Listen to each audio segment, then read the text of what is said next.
Hi, my name is Kimmy, and I studied biochemistry and mathematics at Cal Poly San Luis Obispo in California. Sort of always been more mathematically and scientifically inclined through high school and stuff. And there did a bunch of undergraduate research, and now I'm pursuing my PhD in quantitative computational biology at Princeton University. Yeah, so could you give me a kind of like an explanation that you think a high schooler could understand about what you're currently researching? I can certainly try.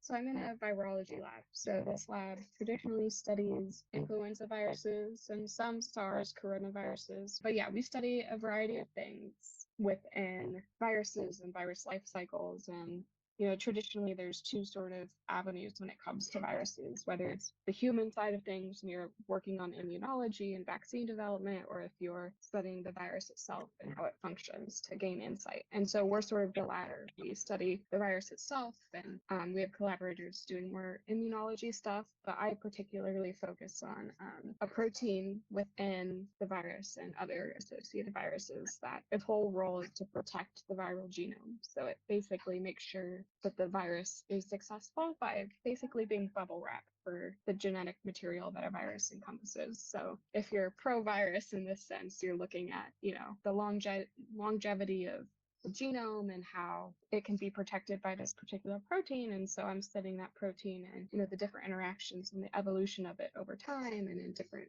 types of viruses and, seasonal influenza, how that changes over periods of years. But yeah, so sort of general understanding of how that particular protein functions. That's really cool. And then I actually want to do a double major in bio and math too. So how do you think your math background has played into your understanding of like research and like what type of like tools does it give you? Yeah, that's a great question. I actually started undergrad with just biochemistry, and I was always like, I loved math, but I didn't major in math initially because I was like, what point is there? Like, it's sort of one of those things. It's like hard to find like the actual purpose of what you're doing, right? And so, especially with computers these days, they do everything for you in terms of like mathematical and calculations and stuff like that. So I originally was just like, no, I'll just focus on biochemistry, but I couldn't resist. So I took a lot of math classes, and eventually I realized, oh, I have enough that I can double major because I've just been taking math classes as like my every elective. And so then I started to understand, in order to actually officially declare the major, it required me to take computer science as a course. And so that's kind of where things linked for me. I started understanding coding and computational things, which sort of ties together mathematics and biology in a way that was more tangible for me and made me realize, I'm not really wasting my time. And there's a lot of aspects of math that can be very valuable. And especially now with interdisciplinary fields of research and science, like you don't just have biology, like there are computer things in biology, right? And so you need to have those people that understand both in order to help bridge the gap and help design tools and resources that, biologists can use to process large amounts of data or understand or simulate protein dynamics and things like that math can be super, super helpful for. Okay, that makes me feel a lot better because when people ask me like, why don't you do a math major? They're like, you want to be a mathematician? I'm like, no, not really. Yeah, I felt the same way for years. So And then so how did you get interested in research in the first place? Did you join a lab in undergrad? yeah, I did. So in high school, I actually worked at a vet clinic, and I was basically like bottom tier. I hung out with like the animals that were boarding. I made sure they all had water, cleaned up, whatever. And so that was kind of like my high school job. And then I started being around like the main exam room situation where, the technicians would draw blood from an animal and then put it in a machine. And then I was like super curious, like, what is that machine doing? What are we testing? Things like that. And I started to do trainings while working there, and I was able to actually like become a technician and like start to do some of these things. And that was like my first taste of like lab-ish stuff. And then I decided that I didn't want to work as a vet because I was too sad when, yeah, you see all the sad cases. So I was like, I don't want to go down that road. So in undergrad, the first opportunity I got as a freshman, I joined a lab that was brand new because that was the only lab that would take me as a freshman. And it was actually inorganic chemistry. So I joined that lab solely to get my foot in the door and like get lab experience and like see if that's what I actually really wanted. Turns out, yes. I loved it. I loved being in the lab and like doing things and measuring things and being super specific and like just the monotonous day-to-day stuff I really liked. I hated inorganic chemistry. Hated it with a passion. So I knew like I love lab work, don't love this topic so much. And then around my junior year of undergrad, that's when I started taking the computer science classes because I was like, okay, if I'm actually going to do this double major, like, gotta get the requirements in. And then I Yeah. was introduced to computational biology. So my last 2 years of undergrad were actually fully computational. So, like, the lab experience was less experimental and wet lab. It was more sitting at a computer, learning to code and doing that sort of thing and learning that side. It was sort of a entry point to merge the two things that I was interested in studying. And so I had that experience going in as like a tiny bit of like actual lab work and then mostly computer work. So is what you're doing now like a blend of both? Like you design an experiment and then you have to analyze your own data for it? Yeah, essentially. And it kind of actually goes more so the other direction. So a lot of computational biology is very useful for predicting and helping you design the experiment. So a lot of times Oh, I okay. run computational things to sort of get a better understanding of what might happen. And of course, everything is more complicated in actual biology, but like simulations and molecular dynamics can give us like great insights to, a variety of things. Like, oh, maybe this particular part of the protein is super important. And so that can help you then design your experiment to then, not just be like shooting in the dark, with Yeah. your experiments. So you can have a better idea of what you're trying to look for. So a lot of the times I do computational things to sort of help shape a project. And then I transition to, wet lab stuff and all sorts of other things. What's your favorite part of research? Favorite part of research is so sometimes it's the actual just day to day like pipetting things like very very simple, it's just like soothing, Yeah.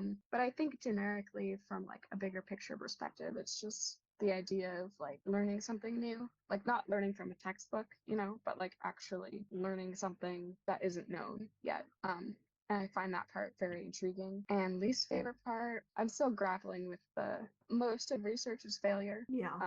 So from an egotistical point of view, you get knocked down quite a few pegs. So came in very confident. And a lot of that's been lost. But I think it actually is very humbling and obviously good. And if it was easy, everybody would do it. So, but it's definitely hard sometimes to keep your head above water when things fail repeatedly for months. And it's almost like people liken it to drugs. Like scientists are druggies. We like really want like a successful experiment Yeah. and we get a hit of that and then we have failure and we're like desperate for another success. And so, we keep searching for that sort of high, so to speak. Yeah, it's definitely a push and pull type of relationship. And then who's Yeah. the person that has like made an impact on you or changed your career?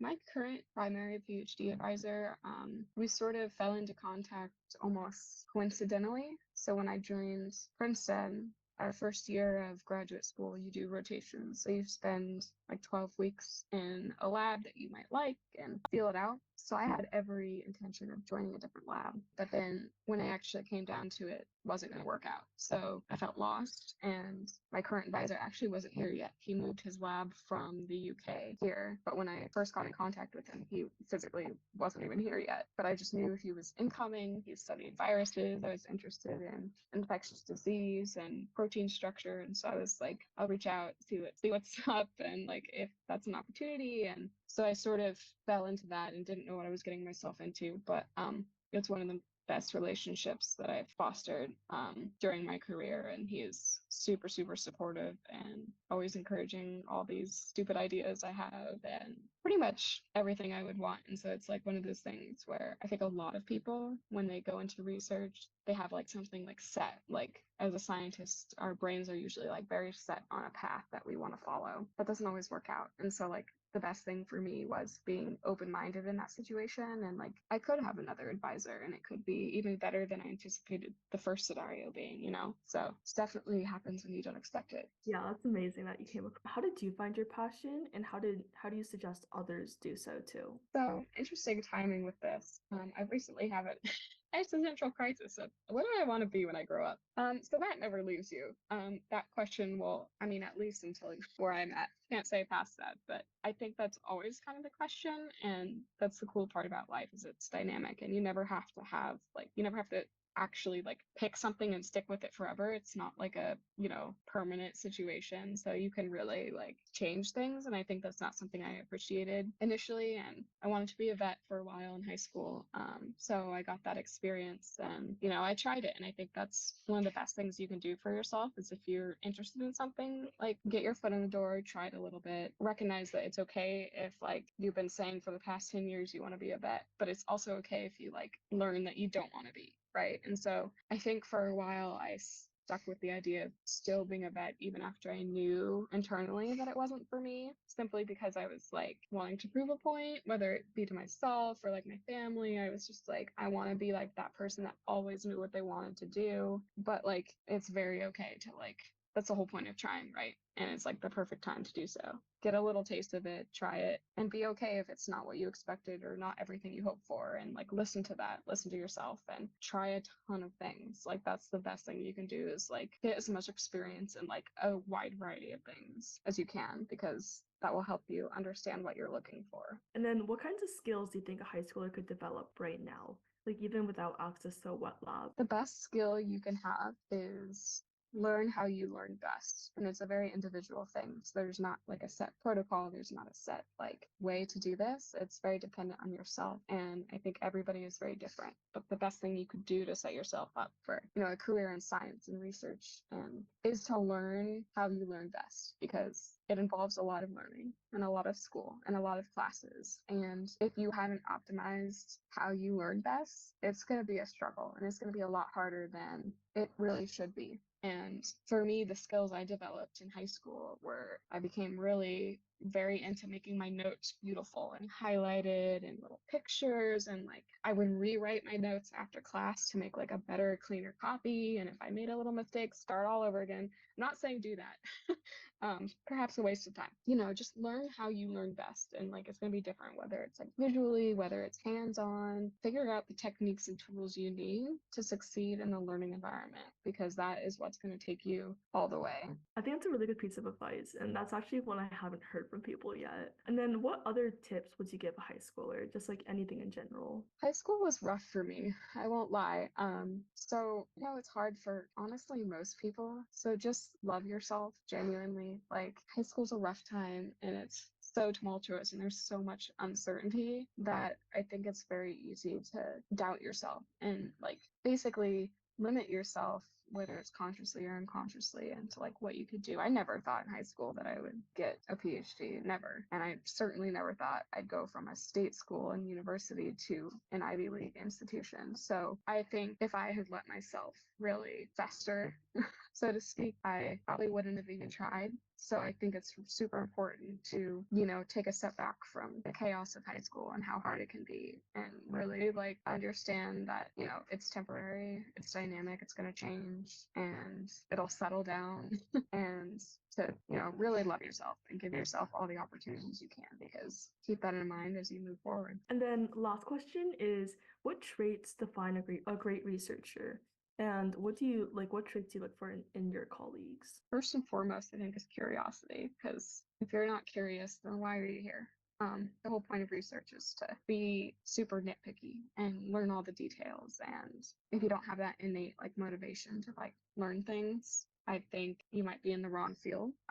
And integrity, I think, is probably up there as well. Because, if you step back from being a researcher and you look at the grand scheme of things, how does research affect our society and the world as a whole? I think there's a disconnect a lot of times between scientists and the rest of society. And we get so focused on our science, we don't know how to communicate it with the rest of the population. And so it becomes very important to be able to communicate effectively and truthfully. A lot of science is, we are money hungry beings, and industry will give you a lot of money if you do an experiment to prove X, Y, and Z. And it's like, okay, well, what if you don't prove X, Y, and Z? Do you then like seek the money anyways and just not say anything? Like, you need to have integrity and you need to be able to communicate it effectively with the rest of the world, because if you can't do that, then there's really no point for only you to know. So it's important to be able to do science, be honest about it, even when things fail, because you never know, that might be like something cool and you just don't know. Like, I don't know if you've heard the story about how penicillin was found, but basically he had a sandwich in lab and technically you're not supposed to do that. Then mold grew on the sandwich, and he's like, huh. And he didn't just like shove it in the trash can. He was just like, like that exists. I'm not going to ignore it. And now we have penicillin. So, that's a very small case, but it's important to be honest. Good things come out of that. And it's not always the easiest thing to do, especially when it comes to grants and funding and money and everything. And then, yeah, sort of what I said about communicating with the broader public and being able to express what you learn accurately. And so you don't get situations like there was a lot of paranoia with COVID-19 and the pandemic. And I think there was a lot of conflicting information going out there from people with different intentions and different motivations.